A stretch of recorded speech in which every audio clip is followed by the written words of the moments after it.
우리에게 허락하신 하나님의 말씀은 구약 성경 창세기입니다. 창세기 1장 24절부터 31절입니다. 하나님이 이르시되 땅은 생물을 그 종류대로 내되 가축과 기는 것과 땅의 짐승을 종류대로 내라 하시니 그대로 되니라. 하나님이 땅의 짐승을 그 종류대로, 가축을 그 종류대로, 땅에 기는 모든 것을 그 종류대로 만드시니 하나님이 보시기에 좋았더라. 하나님이 이르시되 우리의 형상을 따라 우리의 모양대로 우리가 사람을 만들고 그들로 바다의 물고기와 하늘의 새와 가축과 온 땅과 땅에 기는 모든 것을 다스리게 하자 하시고, 하나님이 자기 형상 곧 하나님의 형상대로 사람을 창조하시되 남자와 여자를 창조하시고, 하나님이 그들에게 복을 주시며 하나님이 그들에게 이르시되 생육하고 번성하여 땅에 충만하라. 땅을 정복하라. 바다의 물고기와 하늘의 새와 땅에 움직이는 모든 생물을 다스리라 하시니라. 하나님이 이르시되 내가 온 지면에 씨 맺는 모든 채소와 씨 가진 열매 맺는 모든 나무를 너희에게 주노니 너희의 먹을거리가 되리라. 또 땅의 모든 짐승과 하늘의 모든 새와 생명이 있어 땅에 기는 모든 것에게는 내가 모든 푸른 풀을 먹을거리로 주노라 하시니 그대로 되니라. 하나님이 지으신 그 모든 것을 보시니 보시기에 심히 좋았더라. 저녁이 되고 아침이 되니 이는 여섯째 날이니라. 아멘. 이 시간에도 하나님의 풍성하신 은혜가 큰 능력이 여러분들과 함께 하시길 주님의 이름으로 축원합니다. 보이지 않는 곳에서 수고하시는 방송실에 박수 한번 하시죠. 우리 찬양단이 점점 더 뜨거워지는 것 같지 않아요? 그죠? 예. 위에서 박수 한번 해주시기 바랍니다. 따라 하시죠. 우리 교회는 점점 더 뜨거워지는 교회입니다. 나는 점점 더 이뻐집니다. 우리는 점점 더 성화됩니다. 예. 우리 교회는 점점 더 아름다워지고 점점 더 좋아지는 멋진 교회입니다. 감사합니다. 자, 창세기 1장 2절에 보면 이렇게 말씀합니다. 땅이 혼돈하고 공허하고 흑암이 깊음이 있고 하나님의 영은 수면 위에 운행하시니라. 하나님의 영이 지구 위에 운행하십니다. 하나님의 영이 지구 위에 수면 위에 운행하실 때 땅의 상태는 어떻게 했다고요? 세 가지로 기록하고 있습니다. 세 가지. 어떤 상태였다고요? 첫 번째 뭐라고요? 모르면 성경을 보시면 됩니다. 저만 말뚱말뚱 쳐다보고 눈치 없이 저만 째려보지 마시고, 첫 번째, 하나님이 세상을 창조하시기 전에 세상은 어땠다고요? 땅이 어땠다고요? 혼돈하고 뒤섞여 있습니다. 막 질서가 없습니다. 그래서 하나님 없는 세상은 막 뒤죽박죽 막 헝클어진 섞여 있는 세상입니다. 혼돈하고, 그 다음에 두 번째 뭐라고요? 공허하고 빵 뚫렸습니다. 허전합니다. 뭔가 빵 뚫려 있는데 제대로 채워지지가 않았습니다. 그 다음에 하나님 없는 세상의 세 번째 특징이 뭐였어요? 흑암이 깊었다. 흑암이 깊었다는 건 뭐예요? 아주 칠흑같이 깜깜했다. 빛이 없었다. 이게 하나님 없는 세상의 특징입니다. 혼돈입니다. 막 정신없습니다. 그 다음에 공허하고 그리고 어둠이고. 자, 혼돈과 공허와 어둠의 세상을 하나님께서 보실 때 하나님의 마음은 흡족하셨다? 기쁘셨다? 즐거웠다? 그래요? 혼돈, 공허, 깜깜합니다. 하나님 보실 때 어땠을까요? 아름다운 게 하나도 없었어요. 하나님이 보시기에 불편하셨습니다. 불편하셨어요. 자, 그럼 그 불편한 세상 가운데 하나님이 어떻게 하셨다고요? 운행하셨다. 하나님의 신이 운행하셨다. 예전에 말씀드린 적이 있는 것 같아요. 하나님의 신이 운행하셨다가 원어에 뭔지 아세요? 암탉이 알을 품고 있는 거. 암탉의 가슴 온도가 37.5도예요. 그럼 이 37.5도로 암탉이 알을 품어요. 암탉의 발 밑에 알이 한 7개, 8개, 어떤 경우는 한 10개도 알을 품어요. 그러면 그 암탉이 하루 종일 안 움직입니다. 그러면서 자기 가슴살로 암탉이 알을 품을 때는 이 가슴에 털이 좀 빠져요. 그래가지고 가슴 체온으로 알을 데펴요. 알을 데피고 그 다음에 자기 발로, 암탉이 발로 이렇게 알을 돌려요. 그러면은 바깥쪽에 있는 알들을 이렇게 딸그락딸그락 끌어가지고 안쪽으로 집어넣고 안에 있는 알들은 조금 옆으로 움직이고 알들을 굴려줘요. 그러면 암탉의 가슴살 밑에서 알들이 굴르면서 그 암탉의 온도가 알에 전달이 됩니다. 며칠 동안 하는지 아세요? 21일 동안, 3주 동안. 이 닭은 어떻게 하냐면 3주 동안요 거의 안 움직여요. 안 움직이다가 아침에 잠깐 나와서 물 2-3모금 먹고 그 다음에 모이 한 2번 찍어 먹고 그 다음에 볼일 대변 한번 보고 그리고 또 들어가요. 그러니까 닭이 알을 품을 때는 하루에 한 10분이나 움직일까? 5분, 10분 그 정도 움직이고 들어가서 어떻게 해요? 계속해서 알을 품어요. 그러면 37.5도의 온도가 달 계란에 이렇게 전달되면 이걸 계속 달그락달그락 굴려주면은 37.5도로 며칠간? 21일간 딱 지나가면은 이 속에서 알이 생겨요. 처음에는 노린자, 흰자가 그냥 있었는데 이걸 그 후레쉬 불빛으로 이렇게 밤에 이렇게 딱 비춰보면 처음에 실핏줄이 이렇게 생겨요. 며칠 지나면 실핏줄이 좀 더 진해져요. 그 다음에 실핏줄이 점점 많아져요. 그 다음에 조금 더 지나면 한 일주일쯤 지나면은 심장이 그리고 병아리의 형체가 보여요. 한 2주쯤 지나면 이게 병아리가 움직이는 모습이 보여요. 그렇게 닭이 3주 동안 37.5도의 온도로 알에 계속 똑같은 열을 가해지면 나중에 여기서 3주 후에 속에서 병아리가 알을 속에 이렇게 뚝뚝뚝뚝 쪼아요. 처음에 딱 쪼아가지고 거기 조금 기스가 나요. 그러면 점점 쪼아가지고 동그랗게 쪼개고 나서 그 다음에 쫙 뚜껑 벗고서 거기서 닭이 나오는 거예요. 하나님이 운행하셨느니라라고 하는 말씀이 이 말씀입니다. 그래서 지구 위에, 이 땅 위에 하나님의 영이 이 땅을 품습니다. 그랬더니 어떻게 돼요? 닭이 알을 품고 따뜻함을 전달하듯이 하나님이 은혜로 세상을 품었더니 그 다음에는 어떻게 됩니까? 세상이 아름다운 세상으로 바뀝니다. 그리고 하나님께서 어떻게 하셔요? 빛이 있으라라고 말씀하십니다. 하늘 위의 궁창, 하늘 아래 궁창을 나눕니다. 해와 달과 별들을 만드시고 바다와 육지를 가르시고 바다의 물고기를 만드시고 어떻게요? 매일매일 하나님께서 이 지구를 아름답게 채워 넣으십니다. 자, 그러면 하나님의 영이 수면에 운행하시는 그때 세상이 혼돈과 공허와 어둠이 있을 때 그 세상을 보시는 하나님의 마음은 어땠어요? 불편하셨어요. 불편하셨지만 그 세상을 보면서 하나님은 무슨 계획을 가지고 계셨을까요? 이 세상을 아름답게 만들겠다. 보기에 좋은 세상, 생명이 가득한 세상, 기쁨이 넘치는 세상, 찬란한 세상, 아름다운 세상으로 하나님께서 만들 계획을 가지고 계셨던 겁니다. 그렇죠? 이게 하나님의 일하심입니다. 그리고 하나님은 어떻게 하셔요? 하나님의 계획대로, 하나님의 생각하신 대로 하나하나 하나님께서 이 일을 이루십니다. 말씀대로 산다는 것은 무엇일까요? 하나님의 말씀에 지배를 받는다는 것은 무엇일까요? 아름답지 못했던 내 삶, 하나님이 보실 때 부끄러웠던 내 삶, 그 삶 속에 뭐가 임해요?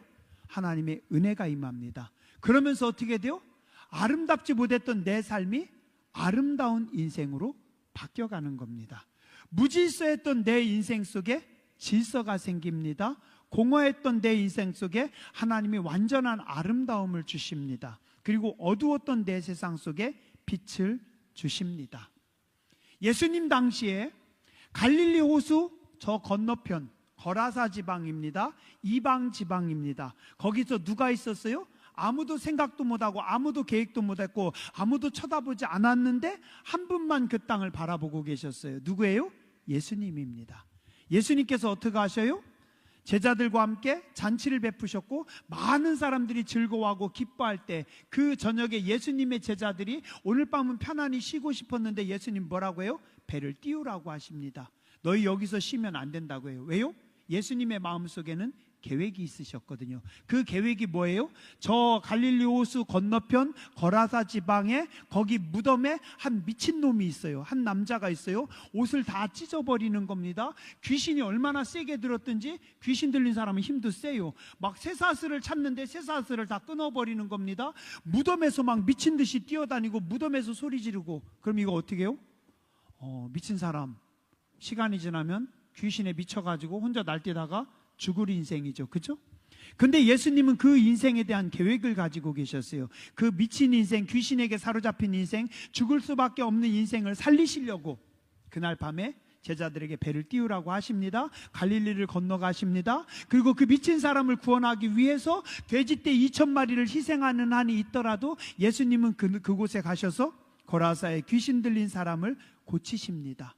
어제까지 빨가벗고 미친 듯이 뛰어다니고 무덤에서 살던 소리 지르던 사람이 이제 귀신이 다 빠져나갔어요. 건강한 사람이 됩니다. 정신 차렸습니다. 세수도 합니다. 깨끗한 옷을 입습니다. 그리고 예수님 앞에 나와서 말씀을 듣습니다. 그리고 복음을 증거하는 사람이 됐습니다. 이게 뭐예요? 이게 복음입니다. 이게 하나님께서 하시는 겁니다. 어느 날 예수님께서 사마리아 지역을 지나가십니다. 제자들은 몰랐지만 예수님은 사마리아의 여인을 불쌍히 여기셔서 부끄러움 당할까 봐 제자들 다 보냅니다. 다 일시키느라고 다 보내요. 가서 먹을 거 구해와라. 그래놓고 사마리아 여인하고 1대1로 만납니다. 이 여인은 6번 결혼한 사람입니다. 사람을 만나는 게 부끄럽습니다. 사람 만나는 자체가 두려운 사람입니다. 그래서 아침에 물을 뜨러 오는 것이 아니라 저녁에 선선한 때 물을 뜨러 오는 것이 아니라 언제? 한낮에 뜨거운 태양에 아무도 안 오는 그때, 아무도 만나기 싫어서, 누구도 만나기 싫어서, 사람이 싫어서, 인생이 고달퍼서 아무도 없는 그때 뜨거운 땡볕이 내리쬐는 그때 물을 뜨러 온 겁니다. 그런데 이 여인에 대한, 사마리아 여인에 대한 하나님은 계획을 가지고 계셨어요. 이 여인을 살리려고, 이 여인을 변화시키려고, 이 여인에게 새로운 아름다운 인생을 주시기 위해서 더 이상 사람들을 피해가고 더 이상 가치 없는 인생, 사람들이 손가락질하는 인생, 욕먹는 인생이 아니라 이제는 생명을 살리는 인생, 사람들이 축복하는 인생, 하나님께 찬양하는 인생, 예배하는 인생을 만드시려고 예수님은 계획적으로 그날 사마리아의 여인을 찾아 가셨습니다. 예수님 십자가 지시기 전에 어디로 가십니까?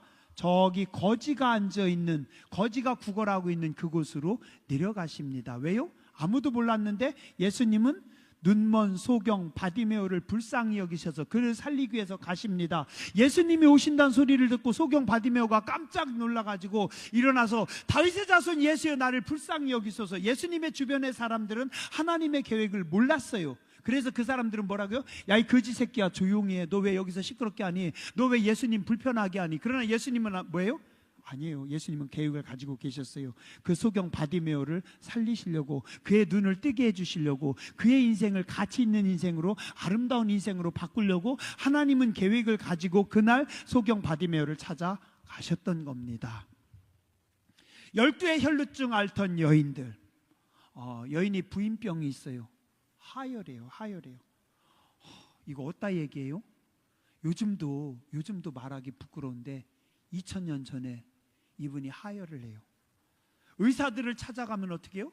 괴로움만 더했다고 합니다. 아무도 못 고칩니다. 의사들 만날 때마다 뭐라고 해요? 제가요, 소변 볼 때마다 피가 줄줄 나와요. 제가 맨날 하혈해요. 제가 기저귀 차고 다니는데 제 사람들 주변을 못 가요. 제 몸에서 냄새 날까 봐. 제가 횡혈라도 실수할까 봐. 맨날 하혈하니 그러니까 어떻게 해요? 사람은 빼짝 말랐어요. 죽기 직전이에요. 용하던 사람 만나서 여기 가서 만나고 돈 내고 해도 못 고칩니다. 저 사람 만나도 못 고칩니다. 저 사람 만나도 못 고칩니다. 의원들 아무리 만나도 답이 없어요. 누가? 예수님께서 그를 불쌍히 여기셔서 그날 그 여인을 구원하기 위해서 예수님께서 그 자리에 가십니다. 그렇죠? 예수님 그냥 실수로 지나가신 거 아니에요. 우연히 지나가신 거 아니에요. 이 여인을 살리려고. 이 여인의 마음속에 주님 옷자락만 만져도 나을 거라는 생각에 주님의 옷자락을 만졌더니 그날 치료되잖아요. 그죠? 신앙은 뭐예요? 하나님의 계획과 하나님의 일하심 속에 내가 반응하는 겁니다. 거기에 들어가는 겁니다. 그죠? 따라서 아시죠? 하나님은 다 계획이 있으셨습니다. 그래서 나 같은 사람도 여기다가 갖다 놓으셨습니다. 믿으세요? 제가요, 재밌는 게 한 40여 년 전에도 저는 부국교회가 여기 있는 거 알았어요. 10년 전, 20년 전에도 제가 이 앞에 많이 지나갔어요. 예전에 이주단지 저기 생길 때 여기 와서 개척할까 하고서 제가 차 끌고 와가지고 이주단지를 돌아다녀 본 적도 있었어요. 그때 내가 어디 있었지? 울산에 있었는지 어디 있었는지 모르겠지만 어쨌든 와서 봤어요. 제가 지나가면서 이 교회를 모르겠어요? 봤죠. 지나가면서 아, 저기 차정남 목사님 목회하시는 교회. 또 차정남 목사님 목회하실 때 한번 인사드리러 찾아도 왔었어요. 그래서 목사님 사모님께 한번 저기 사택에 가서 인사드렸는데 그때 그 집에서 내가 살 줄이야. 내가 지나가면서 맨날 봤던 이 교회에서 설교할 줄이야. 내 짝꿍 이문원 집사님하고 같이 신앙생활 할 줄이야. 우리 친구 이창복 대장하고 같이 신앙생활 할 줄이야. 몰랐다니까요. 송기정 권사님하고 저하고 같은 교회에서 신앙생활 할지 몰랐다니까요. 제가 말씀드렸죠. 지난주인가 교회 마당에서 이렇게 보는데 야, 저기가 커피숍이 될 줄 누가 알았는가. 그죠? 몰랐어요. 여러분들 중에 혹시 1년 전에 여기가 커피숍 될 줄 아는 분 있으세요? 우리 중에 아무도 몰랐잖아요. 그죠? 하나님만 계획을 가지고 계셨어요. 그죠? 예. 거기서 커피콩까지 만들어가지고 줄 누가 알았어요? 누구만 아셨어요? 하나님만 아셨다니까. 윤미경 집사님도 몰랐을 거예요. 여러분들도 몰랐잖아요. 장로님들도 몰랐어요. 저도 몰랐어요. 하나님만 다 계획을 가지고 계셨던 겁니다. 그죠? 인생이라는 건 뭐예요? 우리는 하나님의 계획에 반응하고 하나님의 계획대로 움직이는 겁니다. 이상하게요, 내 계획은 안 돼요. 제가 생각하고 제가 준비하면 다 뻥납니다. 작년에요, 제가 포도 잘 키워가지고 성도님들하고 맛있게 먹어야지 걸음을 듬뿍 줬어요. 김홍남 권사님이 그래요. 목사님 올해는 포도 드시기 다 틀렸습니다. 왜요? 네, 열심히 걸음 줬는데? 그래서 그래요. 목사님이 걸음 너무 많이 줬어요. 걸음을 주면 안 되죠. 올해는 주지 마세요. 올해 걸음 안 줘야 내년에 잘 먹을 수 있어요. 네. 그리고서 제가 그냥 꼭 참고 걸음 주고 싶은 거 참고 안 주고 참았어요. 포도가 잘 됐잖아요. 그래서 올해는 실컷 먹겠다 그랬는데 지난번에 또 넝쿨이 너무 심해요. 넝쿨이 너무 심해가지고 이걸 좀 잘라주면 좋겠다. 우리 장로님 권사님들하고 우리 이거 잘라줍시다. 그래가지고 포도가 햇볕을 잘 받아가지고 잘 익게 해주자고 그래가지고 장로님 권사님들하고 다 잘랐잖아요. 그랬더니 나중에 김홍남 권사님이 그러대요. 올해도 목사님 또 포도 드시기 또 틀렸시오. 우리는 다 잘라서 햇볕 잘 받으면 되는 줄 알았더니 그러면 안 된대요. 포도는 이 넝쿨이 잘 자라야 얘들이 광합성 작용을 잘해서 포도가 하얗게 요게 뽀얗게 잘 돼가지고 맛있게 된대요. 내년에 먹을 수 있으려나 모르겠어요. 이상하게 내 손만 가면 안 돼요. 제가 몇 년 동안 흰민들레를 키우려고 먼저 아주 막 동네를 다 돌아다니면서 흰민들레 캐다가 교회 마당에다 다 심었어요. 흰민들레 씨 다 받아가지고 교회 마당에다 다 뿌렸어요. 이 교회 말고 먼저 교회요. 열심히 뿌렸는데 흰민들레 안 나는 거예요. 그러다가 우리 교회 와가지고 또 흰민들레 씨를 갖다가 발화시켰는데 되는 거예요. 막 신나가지고 임권사님하고 신나서 막 발화시켜가지고 지난 그 초여름에 제가 하루 종일 비 쫄딱 맞으면서 저 앞에다가 흰민들레를 다 심었어요. 잘 되라고 비료를 듬뿍 줬더니 많이 죽였고 그래도 살아남은 게 있어가지고 다행히 잘 살아서 제가 신났습니다. 웬일이에요? 얘들이 꽃을 피는데 노란 민들레가 나와요. 제가 막 아주 어쩌다 하나겠지 그랬더니 그 다음날 봐보니까 또 나와요. 어쩌다 또 하나겠지 근데 또 나와요. 뽑고 잔뜩 뽑았어요. 왜 내가 하는 건 이렇게 안 되죠? 나는 분명히 흰민들레 씨들을 다 훑었는데, 훑으면서 노란민들레까지 훑었는지, 아니면 노란민들레가 저 멀리서 날라와가지고 여기서 자랐는지 모르겠는데 노란민들레가 잔뜩 된 거예요. 에이, 내 생각대로 하면은 안 돼요, 안 돼. 그죠? 그러나 하나님의 계획대로 하나님께서 하시면 됩니다. 그죠?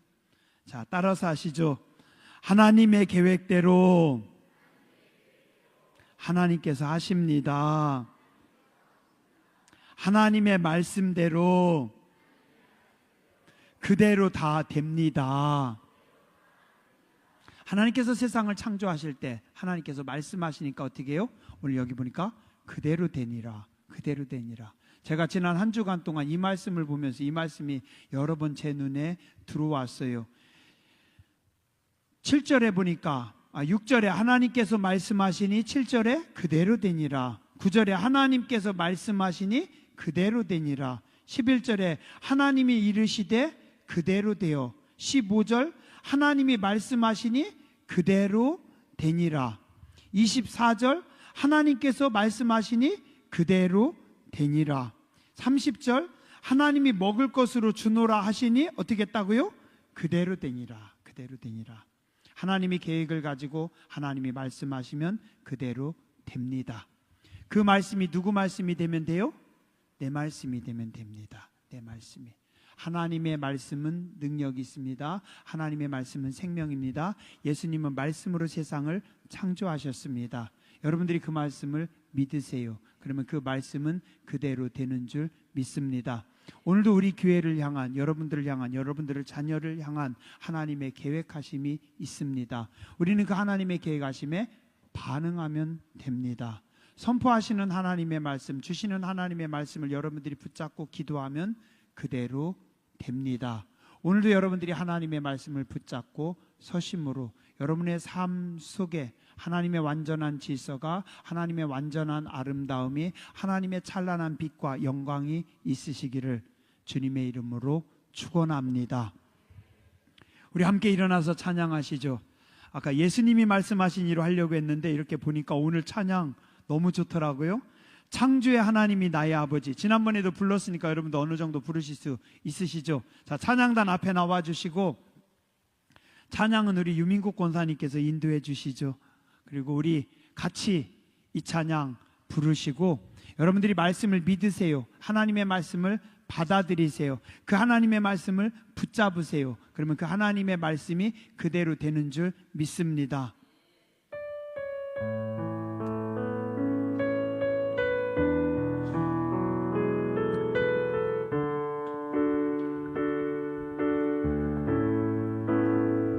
언제나 강물 같은 주의 은혜로 내 영혼 새롭게 빛는 창조의 하나님이 나의 아버지. 지치고 상한 마음 싸매주시고 품 안에 안아주시는 위로의 하나님이 나의 아버지.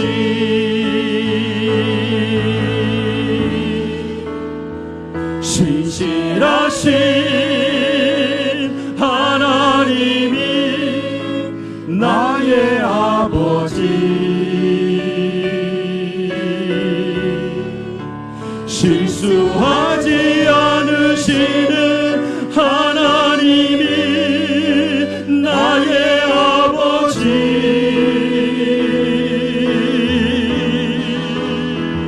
복 주시고 지키시며 은혜와 평강을 베푸시는 축복의 하나님이 나의 아버지. 그분은 독생자십니다. 독생자 예수님을 이 땅에 보내 내 죄를 대속해 하신 구원의 하나님, 구원의 하나님이 나의 아버지 오늘도 찾아오십니다. 절망의 순간마다 찾아오셔서 능력을 손으로 일하신 기적의 하나님이 나의 아버지 신실하신 하나님이 나의 아버지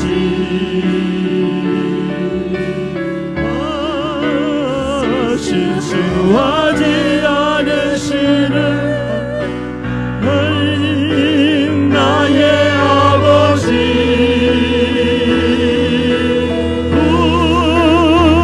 복 주시고 지키시며 은혜와 평강을 베푸시는 축복의 하나님이 나의 아버지 신실하신 하나님 찬양합니다. 신실하신 하나님이 나의 아버지 실수하지 않으시는 하나님이 나의 아버지 주님 복 주시고 지키시며 은혜와 평강을 베푸시는 축복의 하나님이 나의 아버지